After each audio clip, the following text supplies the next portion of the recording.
15 жылдан кийин ошол күндөрдү мындай сыдырып караганда кимге көп ыраазы болосуз? Ким сиздин жаныңызда болду? Саткандар көп болдубу же сатылгандар сизди сатып жибергендер көп болдубу? Сатпагандар дегеним. Экөө бирдей. Бирөөлөр партияга өз жеке кызыкчылыгы үчүн келгендер болот.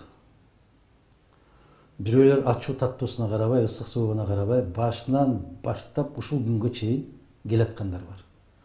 Мен өзүмдү ушундай деп бир салыштырдым эле. Мен бир бараткан бир паровоз дейсиңерби, тепловоз дейсиңерби, поезд. Локомотив да. Вагондор ар кандай. Бирөө бир жерге барганда түшүп калат, бирөө бир жерге барганда чыгат. Ошол сыяктуубуз. Бирок биздин максатыбыз соңку жетер жерибиз, соңку бекетибиз бул Кыргызстандын келечеги. Ага жеткенче канчасы түшүп калат, канчасы чыгат, дагы алдыда көп узак жылдар бар. Узак күндөр бар жараткан буйрган болсо. Ошондуктан ким калды, ким кетти, анын баары биздин Кыргызстандын жашоочулардын көз алдында болуп өттү.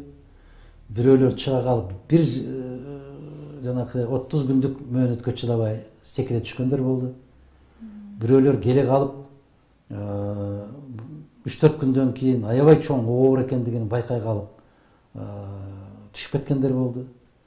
Ошондуктан бүтүн Кыргызстандын курамында калыш өтө оор.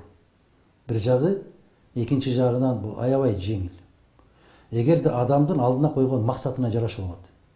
Эгерде адам алдына адилеттүү бир туура максатты койгон болсо, бүтүн Кыргызстандын курамында болуш өтө керемет. Өтө жеңил.